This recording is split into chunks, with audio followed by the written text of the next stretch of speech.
Assalamualaikum warahmatullahi wabarakatuh. Semangat pagi.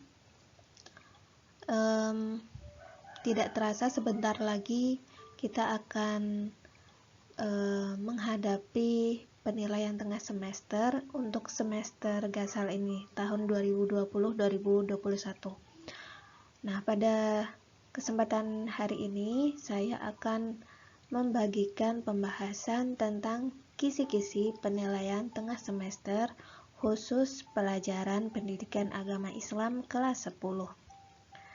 Nah, semoga kisi-kisi yang dibagikan pada kesempatan hari ini bisa bermanfaat dan bisa membantu adik-adik di sini untuk bisa belajar lebih mudah lagi dan lebih mudah untuk memahami materi di semester Gasal ini.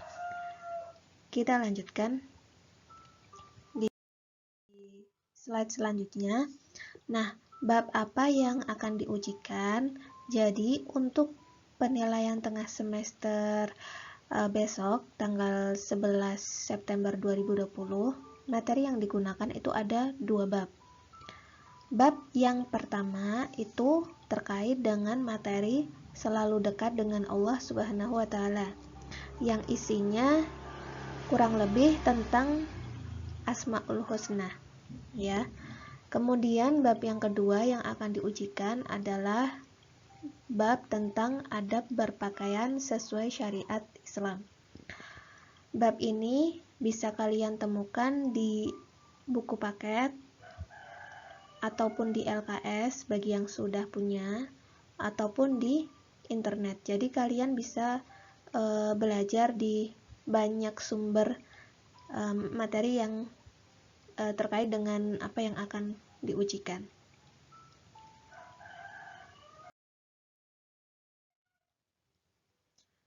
Gambaran materi yang akan diujikan untuk bab pertama yaitu tentang Asmaul Husna. Ada 7 Asmaul Husna yang akan diujikan dan ayat-ayatnya juga sudah tercantumkan di situ ya, bisa dibaca. Kemudian ada hadisnya juga. Kemudian ada sikap yang mencerminkan perilaku meneladani Asmaul Husna, itu materi secara keseluruhan. Kemudian untuk yang bab yang kedua itu ada dalil Al-Quran dan hadis terkait pakaian yang sesuai syariat, itu seperti apa. Kemudian keutamaannya apa ketika kita berpakaian sesuai syariat. Kemudian ketentuan mahram itu seperti apa. Kemudian ada perilaku berpakaian sesuai syariat. Nah, itu materi-materi yang sudah kita pelajari di pertemuan sebelumnya. Selanjutnya, kita akan membahas tentang indikator soal bab 1. Nah, apa saja yang keluar, soal-soalnya seperti apa. Jadi ini gambaran indikator-indikator yang menentukan jenis dari soal-soal tersebut. Intinya apa dari soal itu. Indikator soal bab yang pertama, nomor 1 itu ada soal yang isinya tentang menjelaskan dalil Asmaul Husna tadi ya, yang sudah dibahas di slide sebelumnya. Itu ada ayat-ayatnya itu apa, hadisnya itu apa ya. Asmaul Husna yang keluar juga ada 7, ada Al-Karim, ada Al-Mu'min, ada Al-Wakil, ada Al-Matin, ada Al-Jami, Al-Adal, dan Al-Akhir. Sebelum itu kan sudah paham ya tentang pengertian dari masing-masing Asmaul Husna. Jangan sampai kita belum paham tentang apa itu Al-Karim, apa itu Al-Mu'min, dan sebagainya. Jadi sebelum itu harus dipahami terlebih dahulu. Kemudian ada menjelaskan kandungan tajwid dalil Asmaul Husna, Al-Karim, Al-Mu'min, Al-Wakil, ya, Al-Matin, Al-Jami, Al-Adal, Al-Akhir dalam Al-Quran. Ya, jadi tajwid pun keluar. Tajwid itu yang seperti apa? Kayak misalkan ada hukum nun mati, ada hukum mim mati, ada idgham bil hunna, idgham bil lahunna. Silakan kalian bisa cari di buku tajwid ataupun di internet itu banyak ya.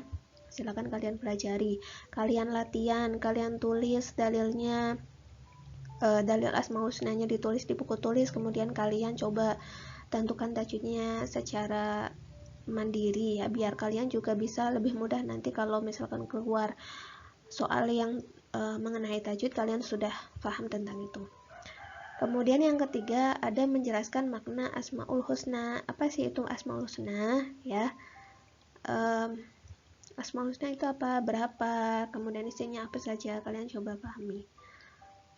Selanjutnya ada mengidentifikasi contoh sikap keluhuran budi, kokoh pendirian, pemberi rasa aman, tawakal, dan perilaku adil sebagai implementasi dari pemahaman Asmaul Husna dalam kehidupan. Jadi nanti ada soal yang menjelaskan tentang sifat ataupun implementasi dari pemahaman Asmaul Husna yang sudah dipelajari terkait dalam kehidupan sehari-hari.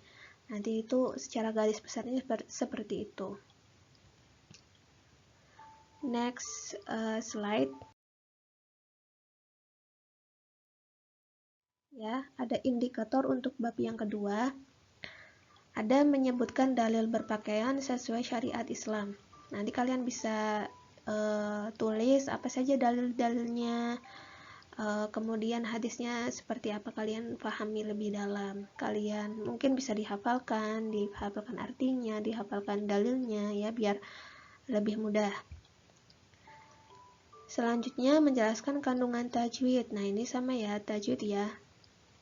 Kalian bisa latihan di buku tulis masing-masing bagaimana tajwid dari dalil tersebut ya. Setelah itu menjelaskan integrasi berpakaian sesuai syariat dan Asmaul Husna. Nah ini kayak misalkan hubungannya itu seperti apa ya, berpakaian sesuai syariat, kemudian dengan sifat nama-nama Allah ya.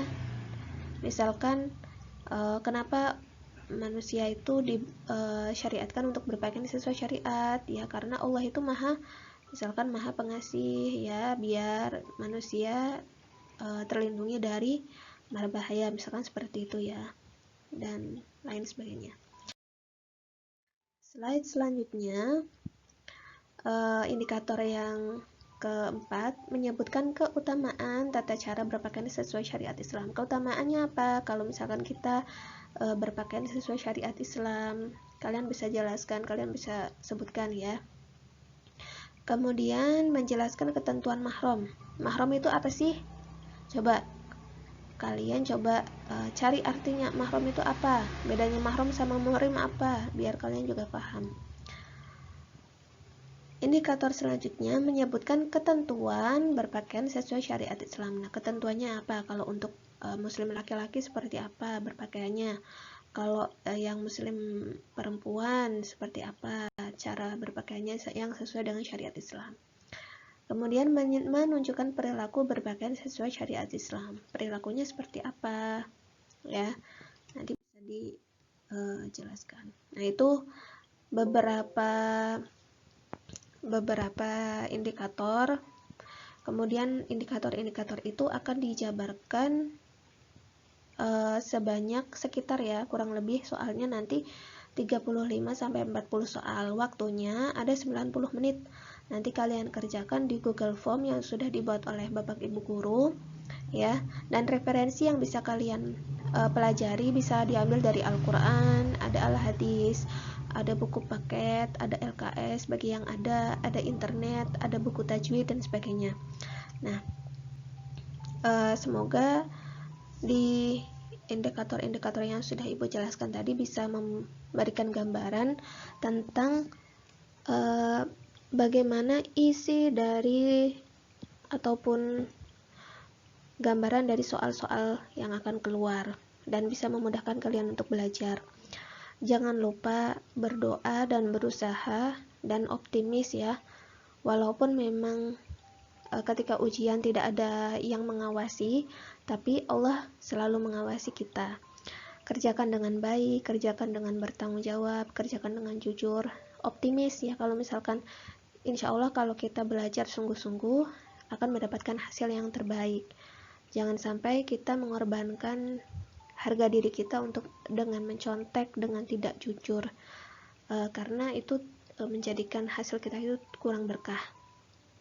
Tidak hanya untuk PAI saja, tapi untuk pelajaran-pelajaran yang lain juga bisa maksimal ya, bisa berusaha lebih keras lagi agar bisa mendapatkan hasil yang terbaik. Mungkin itu sedikit gambaran dari kisi-kisi untuk kelas 10. Semoga bermanfaat ya. Ibu akhiri. Ibu minta maaf apabila ada kesalahan. Kalau misalkan ada kekurangan bisa komen di bawah. Jangan lupa like, share, dan subscribe kepada teman-teman kalian yang membutuhkan. Terima kasih. Wassalamualaikum warahmatullahi wabarakatuh. Semangat!